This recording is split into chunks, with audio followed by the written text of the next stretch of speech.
I'm Miss Gars. I'm one half of the Key Stage 5 English team here at HABE along with Miss Woloff. At Key Stage 5 you will study Othello, A Streetcar Named Desire, Rossetti Poetry and Poems of the Decade. And part of the course is your coursework, which is spread across the Year 12 and 13 summer break, where you compare Angela Carter's A Bloody Chamber with a text of your choice, which is so much fun. Looking forward to meeting you and having you on the team. Hello, my name is Miss Woloff and I am one of the English teachers here at House Academy Beckenham who oversees the teaching of Year 12 and 13.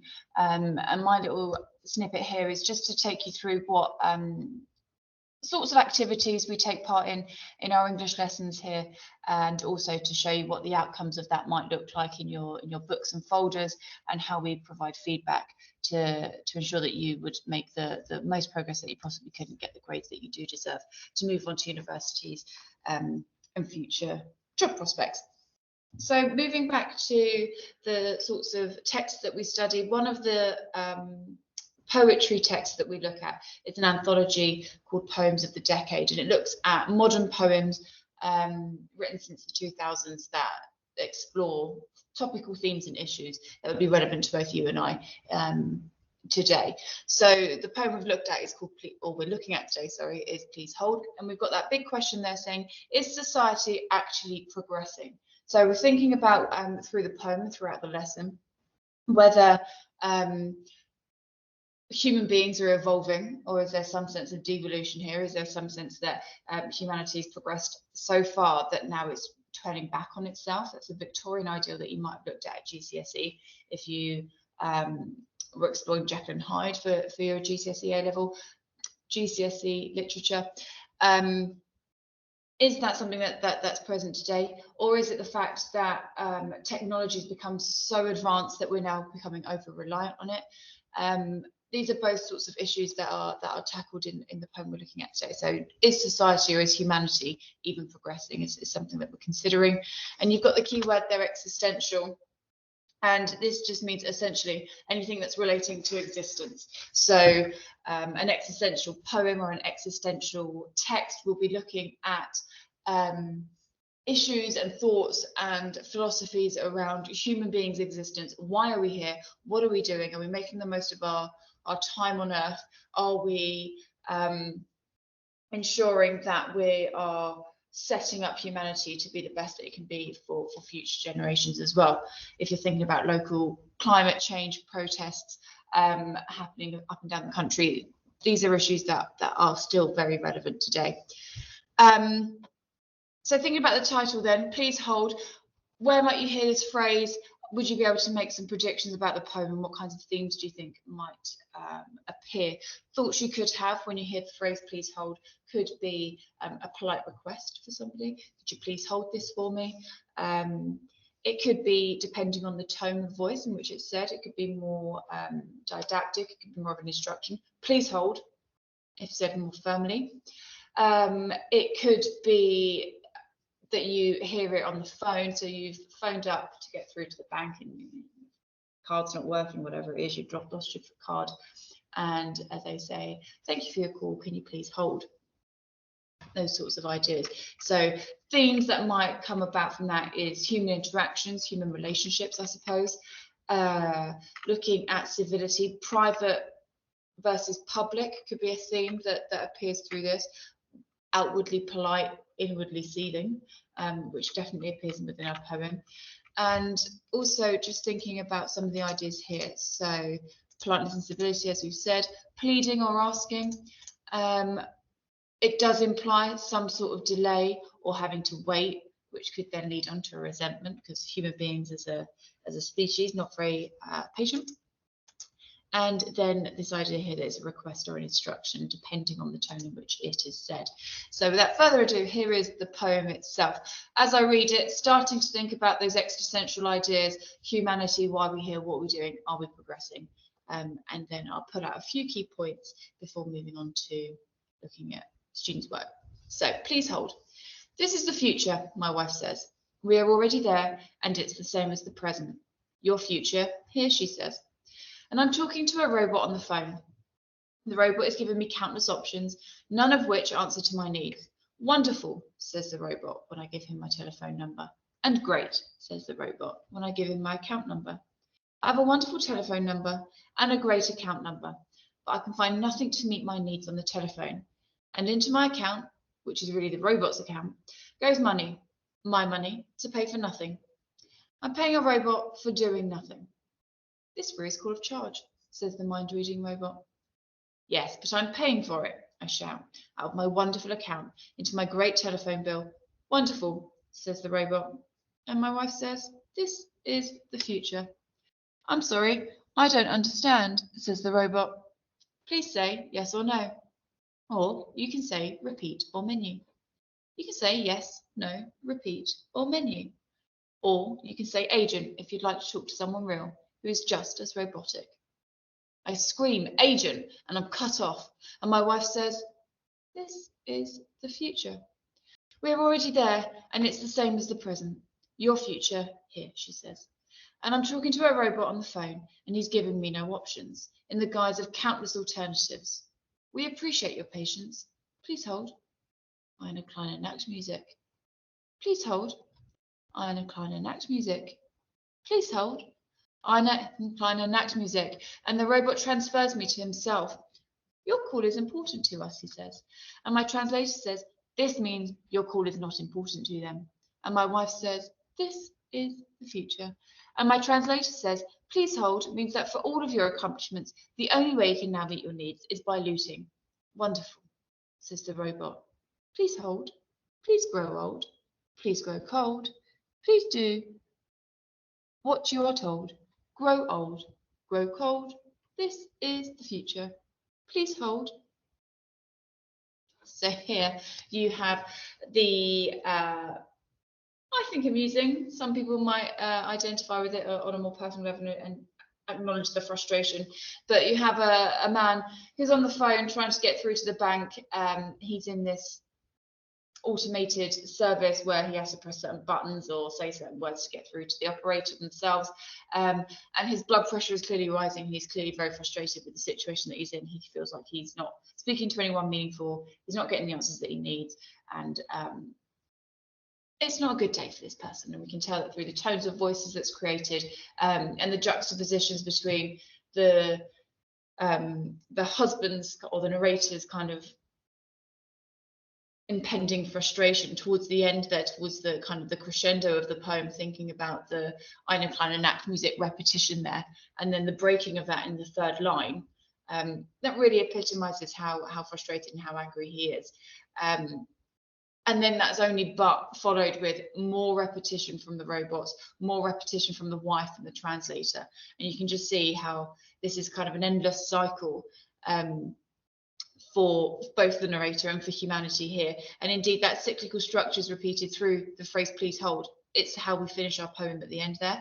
And it's the title itself. So it's the first thing that's printed on the page, and it's the last thing that's printed on the page. And you could argue that that's showing that humanity is permanently in a state of waiting.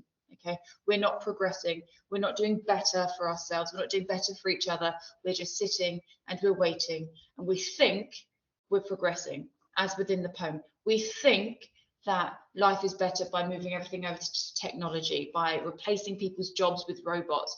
You've got to look at the supermarkets and self-checkout to see evidence of this in society. We think that's progression.